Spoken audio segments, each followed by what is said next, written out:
ओम नमो भगवते वासुदेवाय ओम नमो भगवते वासुदेवाय ओम नमो भगवते वासुदेवाय ओम नमो भगवते वासुदेवाय ओम नमो भगवते वासुदेवाय एक वंदे तु शारदा बलाया सुभस्विता या बीना वर्दंडिता या श्वेत पद्माष्ट या ब्रह्मचु शंकरी शामांग पातु सरस्वती भगवती निषेतंतरम ओम श्री परमात्मने नमः ओम श्री परमात्मने ओम श्री परमात्मने ओम श्री परमात्मा।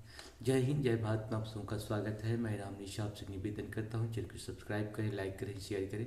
सत्य के साथ सनातन के साथ धर्म के साथ विचार के साथ बुद्धि के साथ विश्वास के साथ परंपरा के साथ विरासत के साथ अपनों के साथ राष्ट्र के साथ दुनिया के साथ समुद्र के साथ जल के साथ वायु के साथ अग्नि के साथ आसमान के साथ सूर्य के साथ चंद्रमा के साथ पृथ्वी के साथ समुद्र के साथ पर्यावरण के साथ मानवता के साथ समस्या निदान के साथ हम लोग खड़े थे, खड़े हैं और खड़े रहेंगे। हम रहें या ना रहें, ये राष्ट्र रहनी चाहिए, हम रहें या ना रहें। सत्य रहनी चाहिए, हम रहें या ना रहें।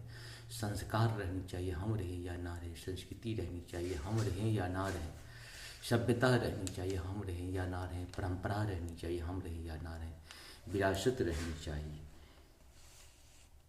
इस प्रकार से धर्म एक था, एक है और एक ही है। जो सत्य है वही सनातन है, जो सनातन है वही धर्म है। धर्म कभी दूसरा हो ही नहीं सकता। शुरू करते आज हम श्रीमद्भागवत गीता के अध्याय 13 के श्लोक 21 को पूर्ण करेंगे।